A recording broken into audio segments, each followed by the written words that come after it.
안녕 여러분 너무 반갑습니다. 엘랑이들 잘 지내셨나요?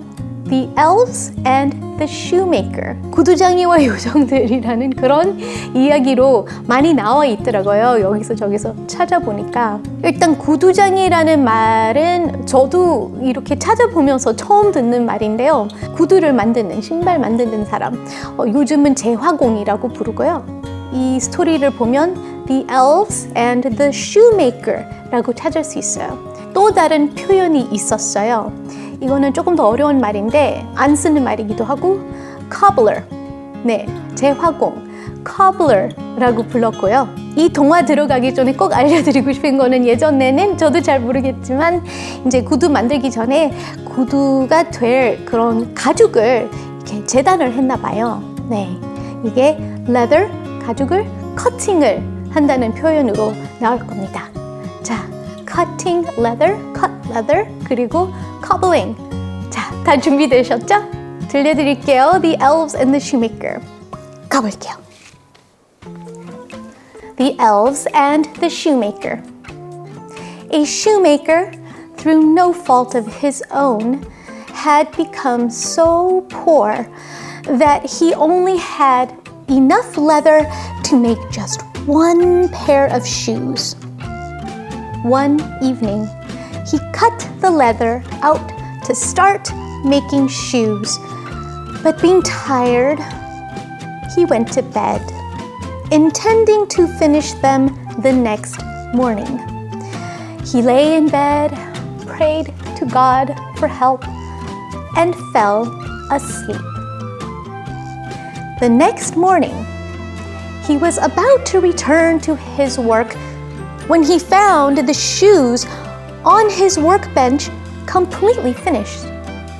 Amazed, he did not know what to say.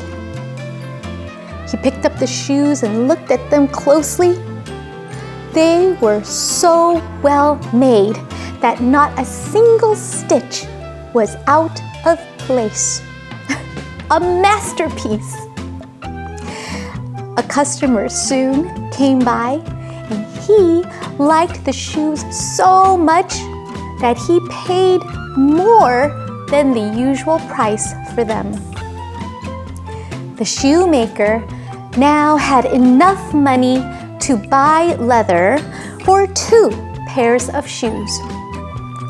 That evening, he cut them out, planning to continue his work the next morning with good cheer.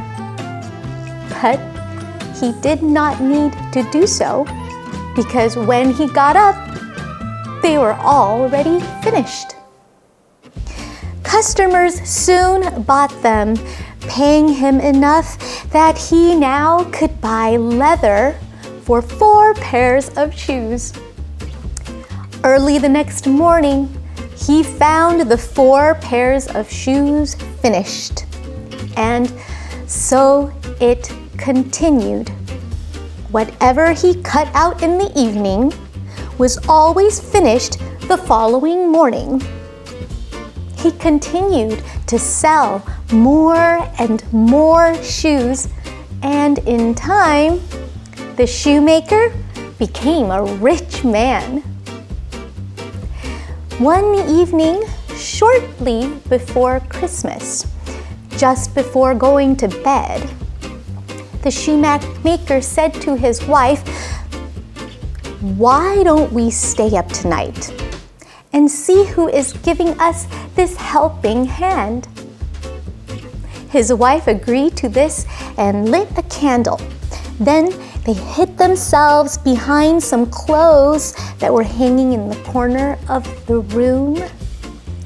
At midnight, 2 cute little elves appeared.